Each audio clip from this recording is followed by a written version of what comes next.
Talk. My name is Ruby Price, and today we're here to discuss qualifying for the Mexican Grand Prix. Joining me today, we have Monkey Seat Podcast's very own Karl King, Hello. and from Hit the Apex, Jawad Yaqub. Hello, everybody. And before we get into the episode, we must thank our sponsor for the episode, Bet Online. Bet Online, your number one source for all your betting needs. Get the latest odds, lines, and match reports for baseball, boxing, golf, and more. Bet Online continues to be the fastest and easiest way to place your wagers, including live betting and your favorite casino and card games available to play right from your phone. Head to the website or use your mobile device today to sign up and get in on the action. Remember to use the promo code BELIEVE, that's BLEAV, for your 50% welcome bonus on your first deposit. Bet Online, where the game starts. And also be sure to check us out on our social channels, Grid Talk UK, to stay up to date with the show. So a front row lockout for Ferrari, having put in the laps right when they needed them, as Leclerc took pole position in Mexico ahead of his teammate by less than a tenth of a second, and Max Verstappen bringing it in P3.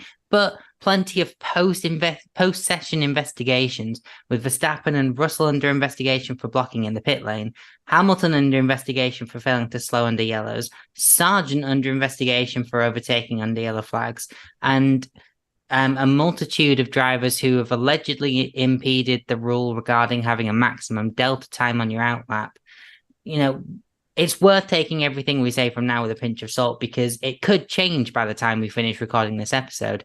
But, there's been a reliance, I find, from F1 on these post-session investigations and investigations, like taking several hours sometimes, so that fans who've watched the session are leaving, and then 3 or 4 hours later we're getting a result. Like, there was obviously the question regarding what happened at the end of the Texas Grand Prix with Hamilton and Leclerc's disqualification. But Jawad, like, what do you think about this reliance on the post-session investigations? Like, is it necessary to speak to the drivers and have sometimes teams not even send representatives, like, for these post-race things? What's the purpose for them? I don't know. And I think the way you detailed who's under investigation put my head into a spin, because it's like, well, that's almost a quarter of the grid.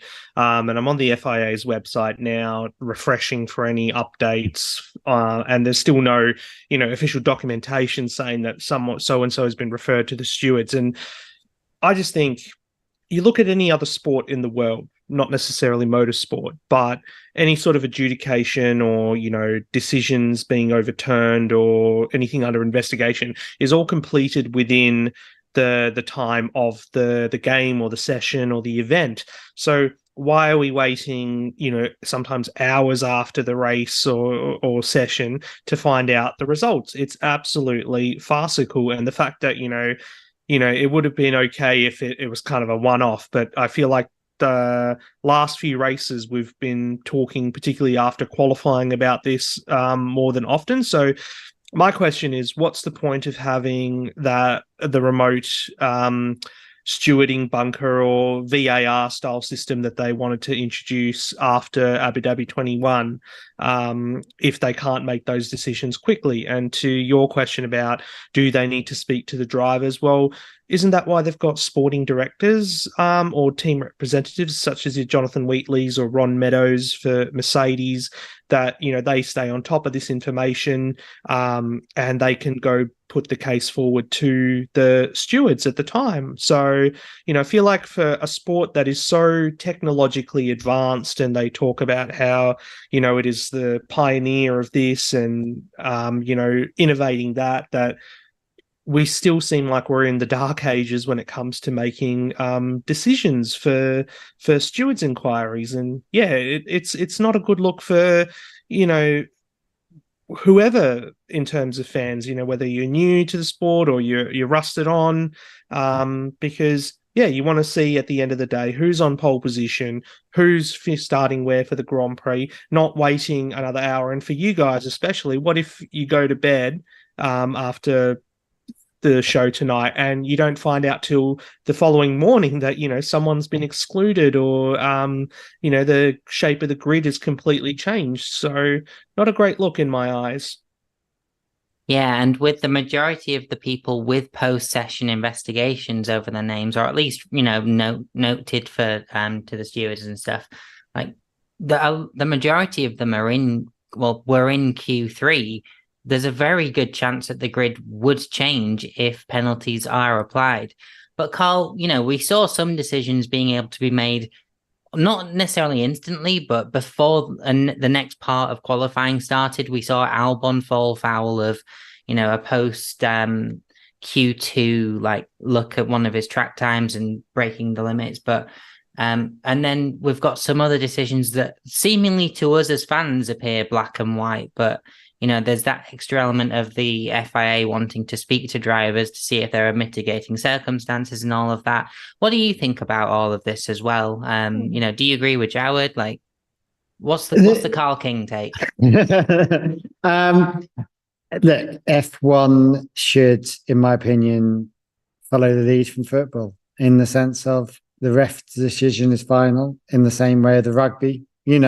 I think a few people would disagree with some of the decisions that were made in the Rugby World Cup, but that's the decisions that were made, and that's final now. So that's what we should be doing, and the race director or the stewards should decide that. We don't need some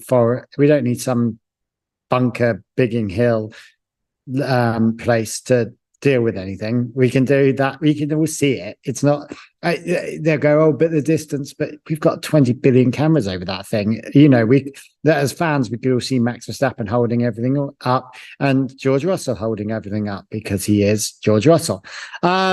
So let's not worry about what the fans think. Let's do it right. And that's what the problem is. I think the FIA are so worried about what the fans think. And, every decision is going to be wrong in some fans' eyes. Was Albon off? Probably. But, as a Williams and Albon fan at the moment, you probably will want him in. It is what it is. But there should be black and white fans. The referee or the race director's decision is final. And that should be what it should be. Yeah, absolutely. Like ultimately, the decision should be final, and we saw before, like what happens as soon as you start applying the public pressure on the stewards and the race directors to make the right decision, and then you get a decision that's probably even more controversial than a previous lack of decisions being made. But yeah, we've obviously said our bit. There'll obviously be more to come through the show, but like, what do you think, listener? Let us know on the socials, as we said at Grid Talk. But yeah, we'll go through the standings. If anything changes after we've finished, so be it. That's just how F1 is operating at the minute. And I'm going to stick with you, Karl. Williams quick in FP3 earlier, but Sargent got his first point last time in Texas. You'd think the pressure would be off now, but every lap he set in Q1 was deleted, combined with passing Tsunoda under yellow flags. You'd think Williams were almost going to be grateful that Albon wrestled his Williams into Q3, but as we mentioned, he had his Q2 lap time deleted. Ultimately, he's qualified in P14, with Sargent obviously being P20. This wasn't the Williams that we were expecting after what was looking like a promising weekend so far. Yeah, they were great in FP3 and actually in the other FPs, they were great. And they were doing really well. But as Albon said, the car seemed different. And I don't know whether it was the track temperature that just lowered and that was the problem or what was going on. Or whether just they shot their load too early, and that was probably part of the problem. Sargent, don't even get me started. He was lucky to get his point in Texas. Let's be honest, it's more luck than judgment, which is much like his whole life, to be honest, is more luck than judgment. He somehow seems to be found himself in this position and not seem to be able to do anything with it. And his card is marked and he's got to go. Albon was just having a bit of a crappy weekend, and he was close to that corner, and he probably was off. I literally saw a split second of it and haven't seen many replays. So I'm guessing he was off, and oh well. He'll make his way up to P10 by the end of the race. So I'm not, he'll get a point or two. Albon is a great driver. That car is, I can't believe I just said that. If I said that 3 years ago, I think people would look at me very shocked. But he's doing very well. And that Williams is a better car than Sargent is giving it. I'm just waiting for 3 years from now when you say that Russell's doing a good job. Never. Yeah, but you just said it about Alex Albon, Carl. None of us were giving him any praise when he was driving. Everyone praises Russell, and I was the first person to say. Anyway, we're not talking about Russell. We'll get to him later. Yeah, it may or may not be you as well later on. But Jawad, let's look at McLaren then. So Lando Norris just not quite on it so far this weekend, and in Q1, out on track, back in the pits, out on track, back in the pits. The team told him to box on his final attempt. So ultimately, he only got one attempt actually done. And that was, I think, 3 seconds off being safe in Q1. But regardless, just not a good day for the, leader of the McLaren team at the minute, arguably. But Piastri bouncing back after his tough US Grand Prix. He'll be hoping to avoid an Alpine on the opening lap, which would be something to say considering where they're starting. But yeah, what do you think McLaren can do from their very opposite sides of the grid tomorrow? Yeah, well, hopefully they can rebound and with Norris make some passes, because you can overtake at this track, and they've got a pretty strong package as well. It was just disappointing to see Norris bail out of Q1 as he did, and the yellow flag brought out by Fernando Alonso didn't really help either.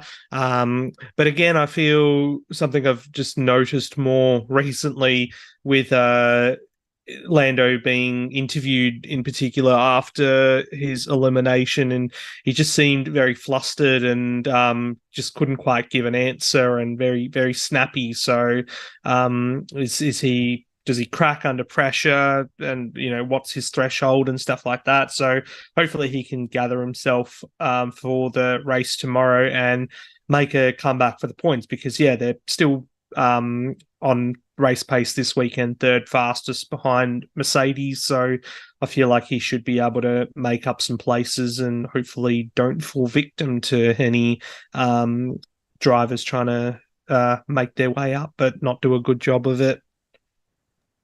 Yeah, absolutely. And when you do have obviously drivers out of place, sometimes you can see drivers not quite managing to get ahead, but I think we've seen, promise from Norris in the sense that he's not one of those drivers that's content to just sit behind traffic. And, with the speed of that McLaren that they do have, there could be some good moves into turn 1, turn 4, as long as he just doesn't, breach track limits at turn 12, as we saw quite a few drivers do and get lap times deleted. But Carl, looking at Aston Martin then, Fernando causing quite a stir at the end of Q1 after a rather rookie-looking spin and bringing out the yellows. It caused quite a lot of chaos. But the Spaniard was out in Q2, ultimately qualifying P13, ahead of his teammate, unsurprisingly, Lance Stroll being P18. They brought those upgrades last time. It didn't work. They took the car out of Parc Fermé and Stroll finished in P6 after some disqualifications. Is it worth them giving it another go? Because it did seem to work quite well last time out in Texas. No. They might as well just batten up shop and start again and see what's best to do. To be honest, Alonso's was a bit rookie, but it was just a bit. I don't know. I can't quite work out how he spun either. I don't know if he just hit the opposite curb as he came in and went for a little spinaroo. But look, things happen, and him to the best of drivers in the world. Alonso's Alonso is out driving that car, or Stroll is under driving it. I mean, either way, it doesn't look good. So they've either got to decide what they're doing as a team and pull together, or they've got to decide what they're doing with the other drivers have got to decide what they're doing. Stroll is just disappointing every week. And, you know, it's a team that I really want to like in some ways. You know, Aston Martin is a very British racing team. And I just can't. And it's just like, I'll happily take one of their lovely jackets, but you know, I can't wear that. Not if it's not with those two at the moment. Yeah, it certainly doesn't really feel like the team that was Force India and Racing Point just a few seasons ago, you know, or even just the team that it was at the start of the season where, you know, Fernando Alonso looked like the only driver capable of like challenging the Red Bulls. It's like them and McLaren have just sort of gone opposite directions. They've sort of crashed in the middle and gone spiraling off in different directions. And it's just mad how one's gone up and one's gone down. Yeah, it's a polar opposite, you know, and they've just decided to swap cars. Maybe they swapped cars. Maybe, you know, McLaren went and nicked the earlier Aston Martin and gave it their paint job. Both Merc engines, though. Both Merc engines. I mean, that probably makes it work better because the cars will sound the same. But Jawad, not talking about a car with a Merc engine, let's look at the Haas. They brought upgrades to Texas, and they do look quick on the straights, which, you know, Mexico is half of them. But once they reach the middle sector, that pace just falls away, you know.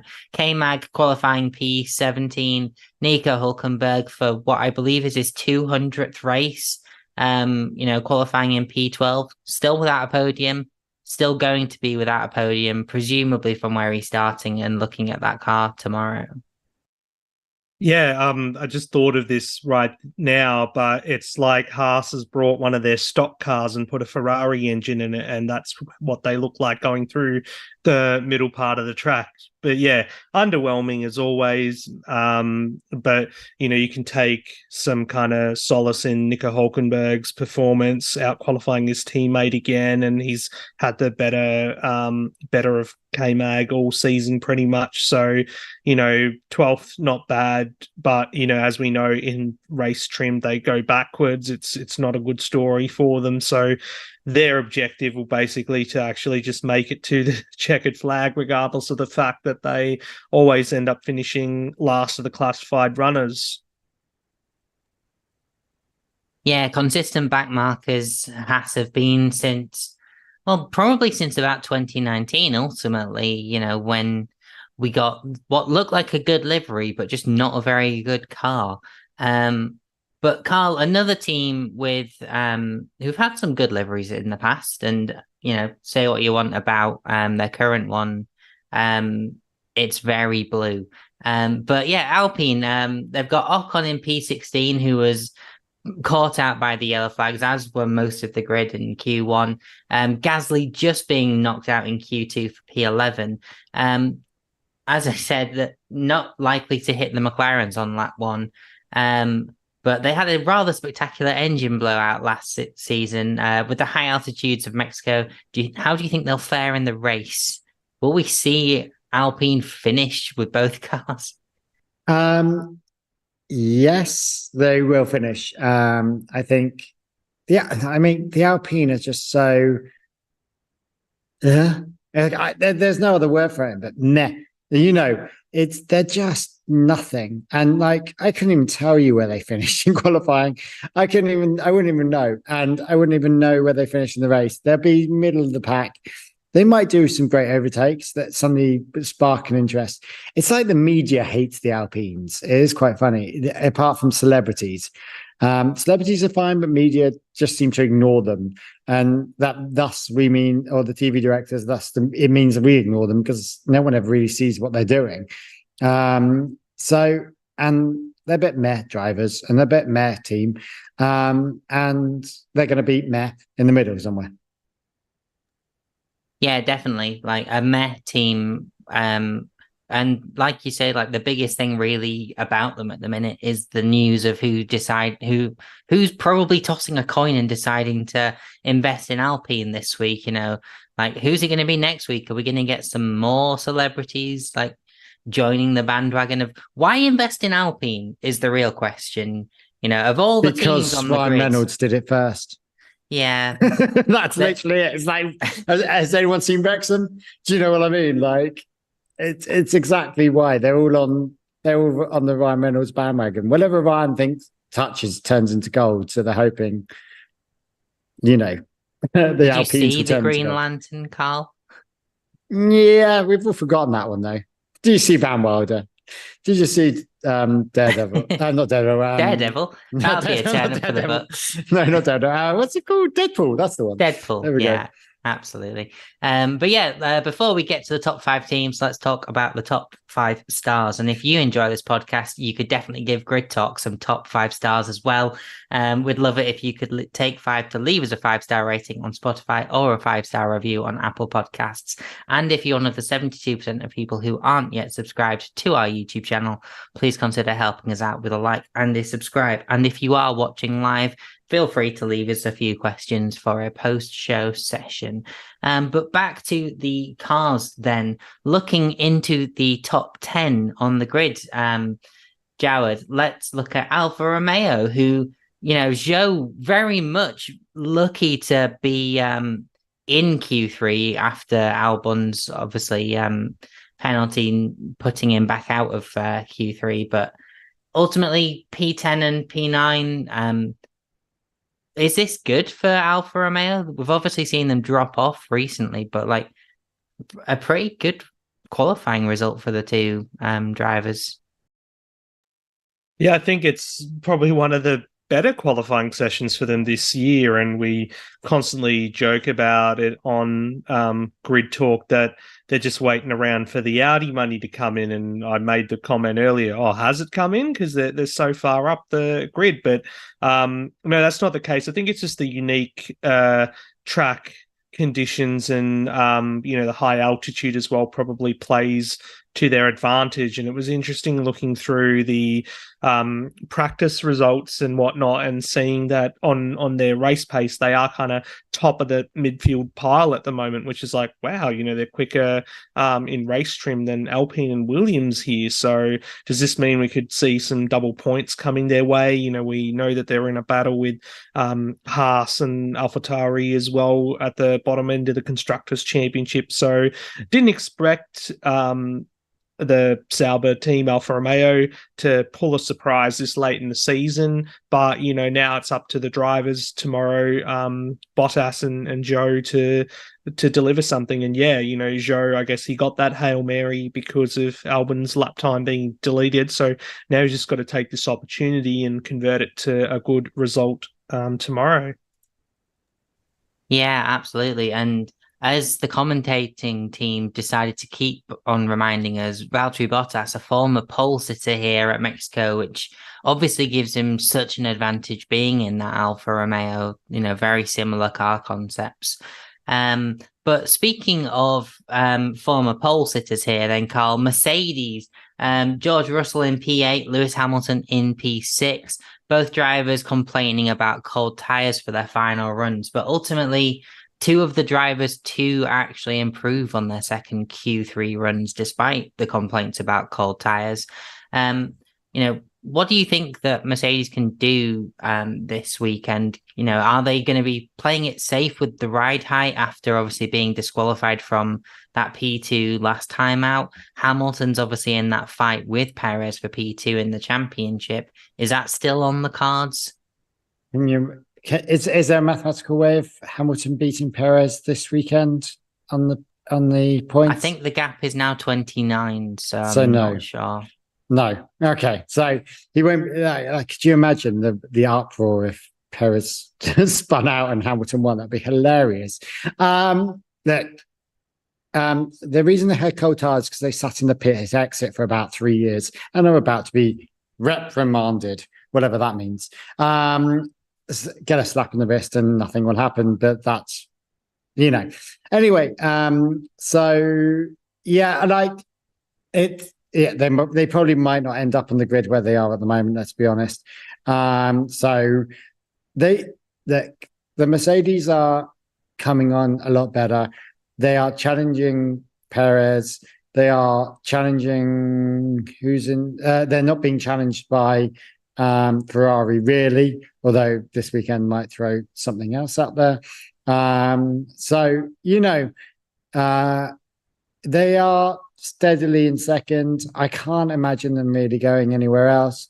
They're a team that didn't start well at the season, and a team that needs to make some improvements, and they made some improvements. And their ride height, whether their ride height was too low or whether they were just picked on, I can't quite work that one out. And it seems to be, why didn't they check Russell's? That's what I can't understand. If Hamilton's was wrong when they checked Russell's. Anyway, that's probably by and by. But what they should be doing this race is basically getting their head down, doing what Russell does best, and actually getting up past everyone and patting himself on the back, and hopefully not crashing into any walls. That's probably, and Russell, weirdly, I think Russell's got more of a chance than Hamilton in this race. I think Hamilton, when Hamilton's not happy, when he starts whinging about stupid things, when he's actually doing quite well. And that seems to be his forte. Russell whinging is just normal life. So let's see what actually happens. I think he's not happy. There's something that's going on. But Russell will actually do quite well, I think, annoyingly. Annoyingly for Karl, not necessarily annoying for any Russell fans. But yeah, just looking All three of them. Looking just ahead of the Mercedes of Hamilton, then Jawad, Max Verstappen brought extra bodyguards to Mexico. What I don't think anyone was expecting was one of those bodyguards to be the Daniel Ricciardo that sits between Max Verstappen and Sergio Perez on the grid. But ultimately, Perez again behind his teammate, which has been the story of the season. But it was looking relatively quick for Perez's performances, like barometer over the season. But ultimately P5 will not be where he wanted to be. And Verstappen being P3 is the end of the world for Max Verstappen. But yeah, what do you think? Do you think like we're just prolonging the inevitable? Is Max Verstappen going to be in P1 by the time we hit turn 4 tomorrow? Pretty much, because we've got that long straight and we know how quick the Red Bull is in a straight line. If not, just wait till lap 3 when they get DRS, and then he'll be able to blast past. So it is the inevitable, as you say, and he's pretty much won from every other grid position. So, there's no difficulty in getting to first from third. But for Perez, I think, the added boost of the home crowd and, everyone's pretty much there to support him was only good enough to put him 5th. Kind of shows you his predicament at the moment and the lack of confidence that he has in this car and whatnot. So, the optimist would hope that with such a strong Red Bull, he can find a way to make it click and at least finish on the podium tomorrow. You could go to an extreme and say, if the stars align, he'll win, and somebody has to wear a sombrero on this show, which would be quite hilarious. But yeah, it's just, I think, a predicament, or it's just where Perez is at the moment, and getting shades of the Red Bull partnership from 2018 and years before that between Verstappen and Ricciardo, that they're closer together on the grid than Max is with his current teammates. So say what you will about that and the future, whether Checo stays or goes or who will replace him, but one thing that is inevitable is Max will win. Checo, who knows? Hopefully he can get a podium just to save some grace for what has been pretty terrible a terrible season for him. Even though if he does finish P2 in the championship, it's still his individual performances race by race have been absolutely shocking. So yeah. Yeah, absolutely. Like, definitely something to be said. And if by some miracle he does win tomorrow or looks on for a win tomorrow, there's a certain Tom Horrocks who will be sweating about a sombrero. That's the word. It's late in the UK. But Karl, looking ahead then at that AlphaTauri in the Red Bull sandwich, Daniel Ricciardo, for the first two sessions of qualifying, had Yuki Tsunoda as his own personal slipstream machine. As soon as, Tsunoda didn't get through to Q3, you'd think that's Daniel Ricciardo being in P10 or something like that. But no, he's managed to put it in P4. You'd think he might have got a nosebleed from being that high up the grid. What can Ricciardo do from here tomorrow? Is it worth putting up a fight? And can he actually get some points? Is it post-broken wrist syndrome? Like exactly like Stroll had. He suddenly came back a lot better than he actually went away with. For one race. Yeah, precisely. We'll ignore the fact about Austin. But yeah, look, Danny Rick is a very good driver. I don't think anyone can deny that. He is out driving that car. It's making Tsunoda look a bit stupid. But yeah, as you said, and he had the slipstream from Tsunoda on the two. Obviously, Tsunoda's gone to the back, but he proved that he could drive that car. I wouldn't want to be Helmet at the moment. Like, what do you do? Like, which secret orders are you giving to people at this point?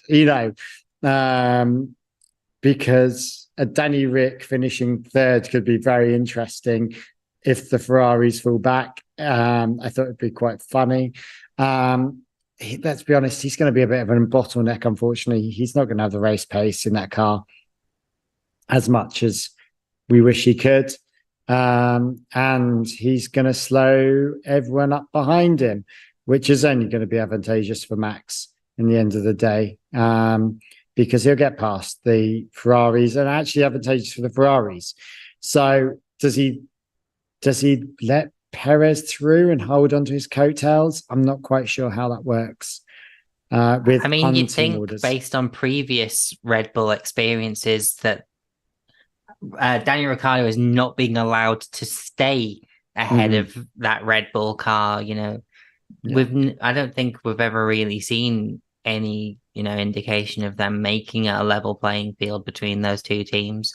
But we have seen Perez put his wheels into, AlphaTauri cars this season and not even get referred to the stewards for it. Cough, cough, Singapore.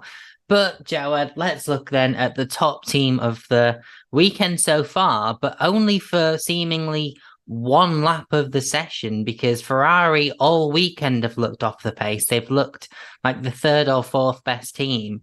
And then one magic lap for both of them in Q3. Sainz had a bit of a wobble, which cost him time and ultimately looks to have cost him pole position as well. But Leclerc just, as sometimes always been, that one lap pace, puts him ahead of his teammate. He's on pole position. It's a front row lockout for Ferrari, which you wouldn't have thought this was coming at the start of the season. They're only 22 points behind Mercedes in the Constructors' Championship.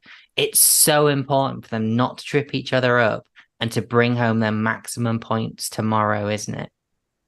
Yeah, it will be, definitely. And when you look at the lap time comparison between Q2 and Q3, Leclerc improving by almost 0.8 of a second, Sainz improving by more than a second. So where did they find that pace from? Did they start doing their 2019 secret engine burning again to get that extra bit of oomph out of the Ferrari motor? Probably, I hope not. They shouldn't be.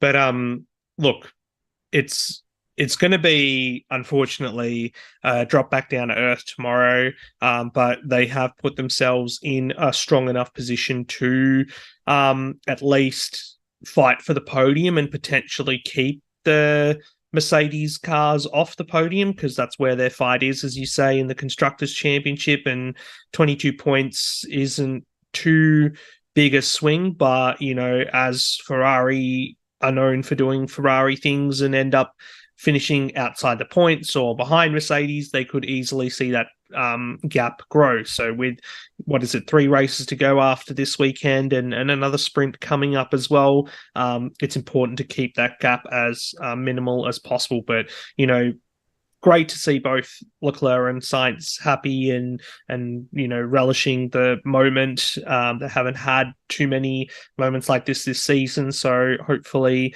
they can use that as a boost for tomorrow to at least get one of their cars on the podium, if not both of them. Absolutely. And speaking of podiums now, it's time for some predictions. So I'm going to start off with you, Karl. What's your prediction for the podium in tomorrow's race? Max 1, Leclerc 2, and I'm hoping for Danny Rick 3. Wow. I mean, I think you're potentially combining the bold predictions, but considering that P4 start, who knows? That's the thing. And because Ferrari la Ferrari, do you know what I mean? Exactly. Jawad, your podium prediction, please. Yeah, I'm going to follow Karl on the winner with Verstappen P1. Let's go Leclerc P2, and Hamilton will come off to finish third. So contrary to what Karl was saying earlier about Russell being in a bit of a better position this weekend. Interesting. A bit of a bold direction to be heading in.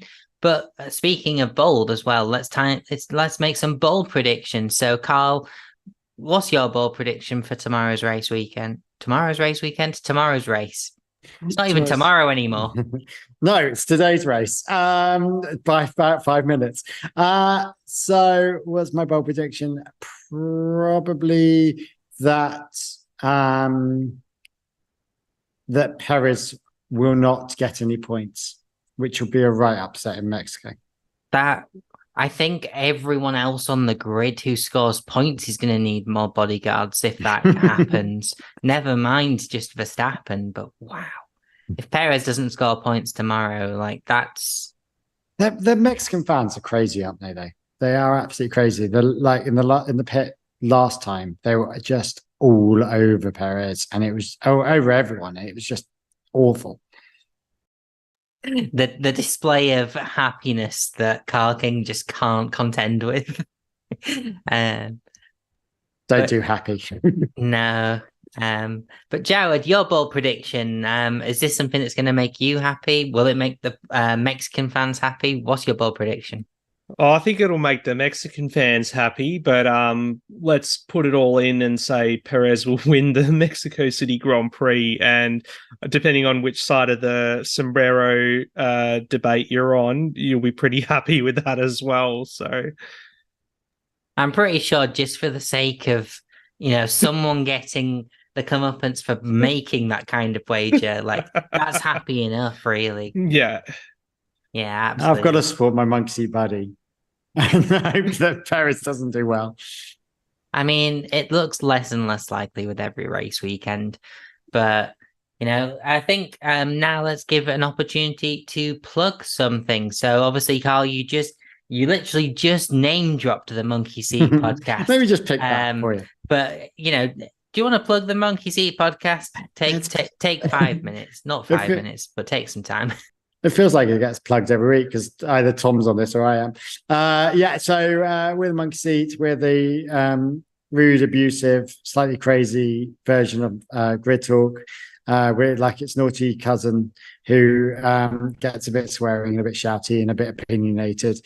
We're there for a laugh. We're on all your normal podcast channels, and we've got an internet page, but who knows? A web page, an internet page. What's wrong with me? It's late. It's myself and Horrocks that host it, and we have really noisy discussions about things, and George Russell hate. Yeah, there's certainly a lot of George Russell hate, but I think that's just what happens when you give Karl King free reign in a podcast to just say whatever he wants, every other sentence. But Jawad, is there anything you'd like to plug? Yeah, so I've got my show Hit the Apex, which is on all the good podcast platforms, and that's just me talking about doing race reviews and talking about the Australian Supercars Championship as well. And you can also find me on a website called The Raw, where I do live blogs for each of the F1 races and other articles motorsport related too. So yeah, go check it out. Yeah, definitely go and check it out. And if you want to find anything more from me, I'm going to plug my brand new Blue Sky profile because I got given an invitation code to join What's Blue Sky? It's another Twitter clone, but it's at least, I think this one was made by the previous owners of Twitter. Just because, hey, look, here's what you could have had without Elon Musk's involvement. But, we got Elon Musk in charge of Twitter. So, yeah, come find me on Blue Sky at rubes.bluesky, whatever the rest of the part of the thing is supposed to be. Grid Talk is available on YouTube, where most episodes are recorded live, as well as Amazon Fire, Spotify, Google Podcasts, Apple Music, Verbal, and Pocket Casts. Just search Formula One Grid Talk for our back catalogue of shows with previews and reactions to qualifying and the race results. Please consider supporting the channel on Patreon so we can get mics, lights, and better recording equipment. And also make sure you subscribe so you're the first to know when each new episode is released. We'll be back tomorrow or today to review the Mexican City Grand Prix. Thank you very much for listening to the Grid Talk podcast presented by Bet Online, and goodbye.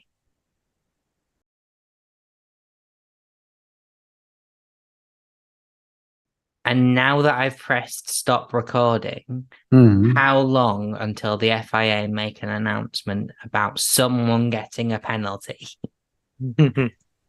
It's not happened as of yet. Seconds. But I'm just waiting. It's going to happen now. It's surely got to happen now. That's the rules of broadcasting. But they put out the official summons notices, which reads like what's a the shopping... Williams? So I think it was Tsunoda had run over one of the wheel guns, I think. Yeah. And so they're blaming Williams. Why was it in that position in the first place? So that'll just be a fine, as we know. Mm-hmm. Yeah, because that's a team infringement as opposed to like a driver infringement and things like that.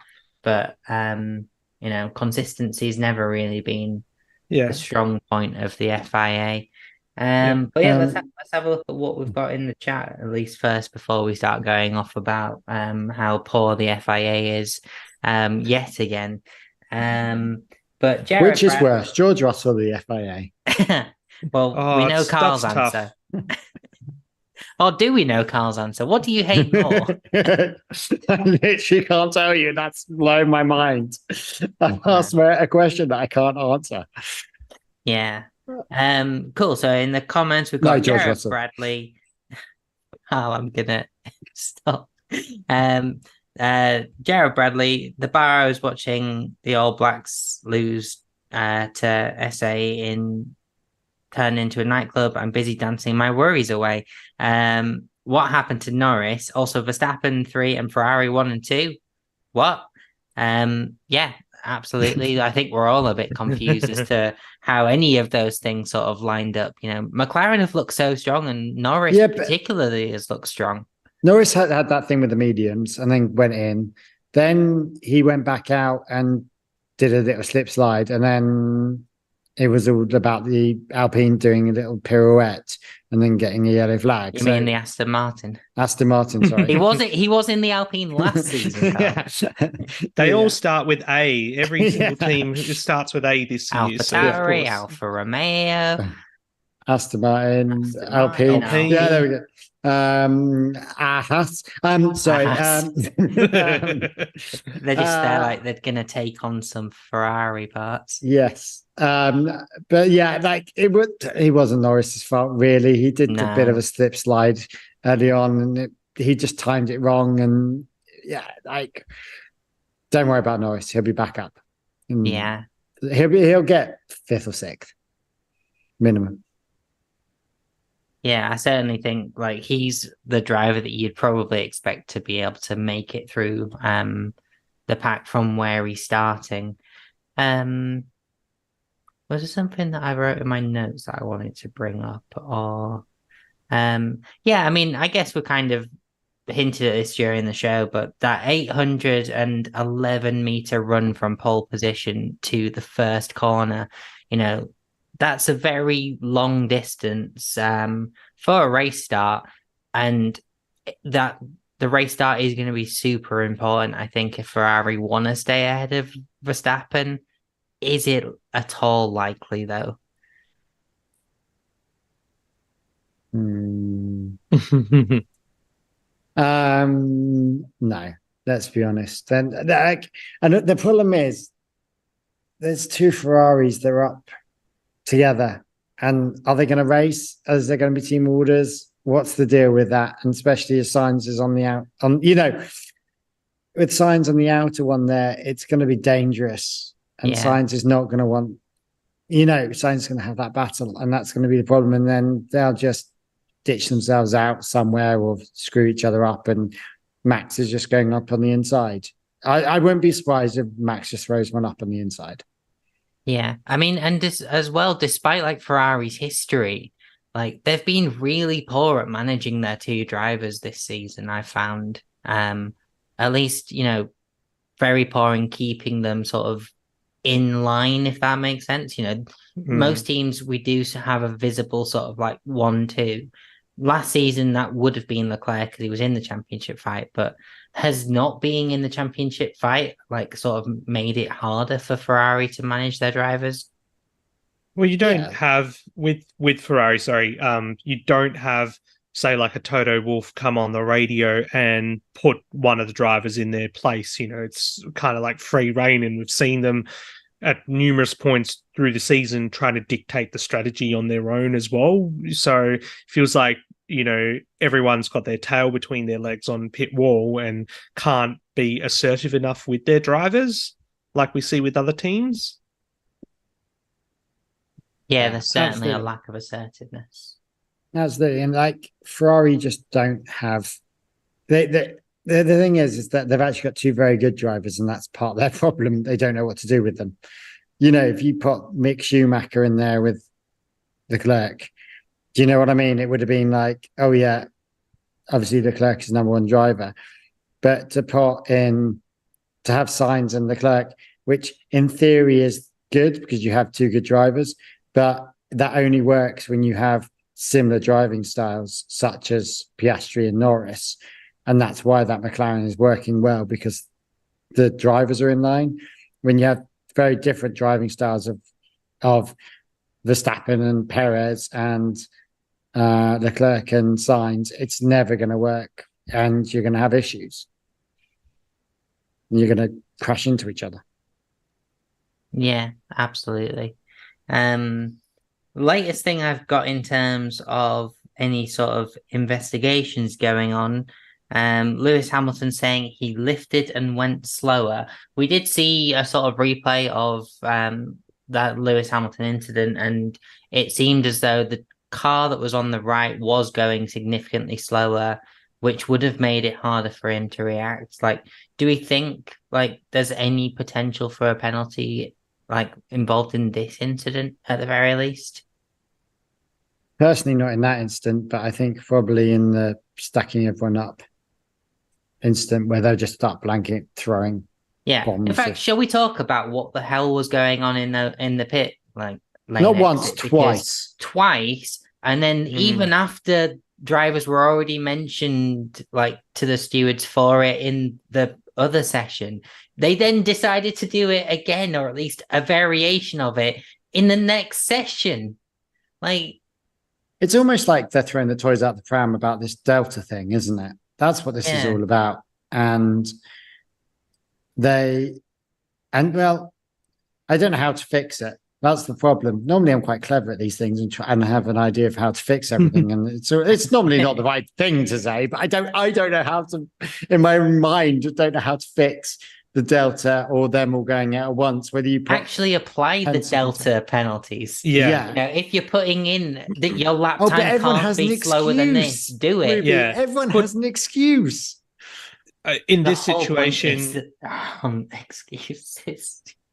in this situation, I think someone needs to step up and do a Jean-Marie Ballest and be a bit of a dictator and actually enforce consequences, and then we'll see them potentially fall in line or whinge to the point they're going to start their own championship, as is the thing. So I feel like the entitlement is very high, and I've thought that for years that, drivers sometimes have a bit too much privilege and entitlement, in this situation. You see any other category around the world that, is, no one is properly policed, as to say, but, there are categories that do a better job of at least having consequences and, consistently applying those consequences to try and shy drivers away from doing this sort of stuff. Because at the end of the day, it's monkey see, monkey do,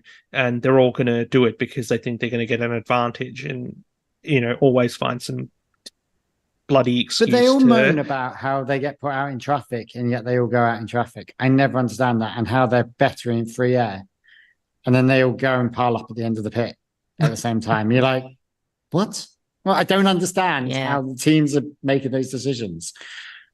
Well, I think the theory is like those are the best times to be out on the track, but then it means that everyone goes out at that time on the track, unless you're running isn't the something theory contra. the reason that their best times to go on the track is because they're rubbered in? So unless you're at the back of that pile going out, it's not going to make much difference. Or if you're at the front of that pile, you're in free air. But if you're in the middle of it, unless and then you get Fernando Alonso getting a yellow flag and no one improving during the final. I think instead of this like time thing, they should be like, you have to do 4 laps within 10 minutes or something, and one, you have to do a bit like the average speed cameras on the motorway, like almost. Rather than basing it off the 1 lap, base it off the total time to do several laps. And then that way you might have solved it there, Karl. Hey, finished, sorted. Average speed checks, that's what we need. Average speed qualifying, it sort of works. Wow, have I just fixed the problem? No, because they're still not going to apply it. Well, didn't they used to do aggregate qualifying once upon a time anyway? No. Aggregate qualifying? You'll have to fill me in on this. I feel like in the early 2000s, they were taking aggregate times from a session, and that would be your time to sort the grid. Why didn't that work then? Who knows? Wasn't partly the reason as to why, not one shot quali, but like when you just basically had so many laps to do during your qualifying session, like you only ever really got one car out on track at a time, and you'd just be sat there watching, the clouds drift overhead. But I'd rather be watching that than watching them all than watching a massive gaps of where we do sit there and watch clouds do nothing because no one's on track. And then they all come out in the last 3 minutes and try and play the M25. Well, at least, Zhou was giving us something different. Norris was giving us something different. Not out of choice. Unfortunately, it wasn't out of choice, and it didn't work for either of them. Yeah. There's no way. There was no way that was ever going to work. But also sitting in the pit lane is also not going to work. So I hope they do get some penalties because there was impeding. And if you did that in the middle of a track, that'd be very different. Do you know what I mean? Yeah. And the stewards have said, since the Singapore incident where, we thought they were setting a precedent for this, that they handled that wrong. So theoretically, based off that learning, we are going to see something for presumably both Verstappen and Russell. What kind of penalties would we expect to be seeing in this kind of scenario if we were going to actually do something rather than just giving a reprimand? Well, it's got to be a 5 place, hasn't it? They could give 3 places. They could give 5. Well, no, but like if you think about it, that because of Max and oh no, it was SQ2, wasn't it? Oh no, it was SQ3. They were all out in the last final thing. So because of Max and Russell's slow-mo, that meant Norris went out. That meant a few people went out because of Alonso's spin. So I know you shouldn't penalty the effect, but that was always going to happen. Do you know what I mean? Someone was going to be screwed over by them not moving. Yeah. What do you think, Jawad? Like, should in this kind of scenario they bring in the context of what happened because of being slow, or like, do they need to stick to the general rule of incident rather than outcome? Yeah, I think because if we're trying to move away from outcome over incident, then yeah, we've got to just think about the incident. So I would say, yeah, five place at a minimum for it. It's not going to hurt Verstappen, for example, in the race. So, but yeah, to set a precedent moving forwards, it's better than a reprimand at least. And maybe some of the other teams and drivers, such as, anyone who's not Max, basically, who can actually nullify a 5 place grid penalty, they might think twice about doing this again in the future. Yeah, absolutely. Like, I think the one thing that everyone in F1, well, generally everyone in F1 is currently thinking is that there needs to be some deterrent, like, caused by the penalties that are being instigated, because like the 5-second penalty, we've seen like drivers will just go 5 seconds quicker. It's ultimately not as much of a deterrent as it should be, but anyway, we'll be back to not tomorrow because it's today now. We'll be back today at the slightly earlier time of 10:30 p.m. Which was actually GMT as well, because the clocks. Remember your clocks go back, guys. Yeah, the clocks change if you are in the UK and in Ireland. So I guess technically we would actually still be here at the same time of 11:30 if you weren't counting the clocks changing.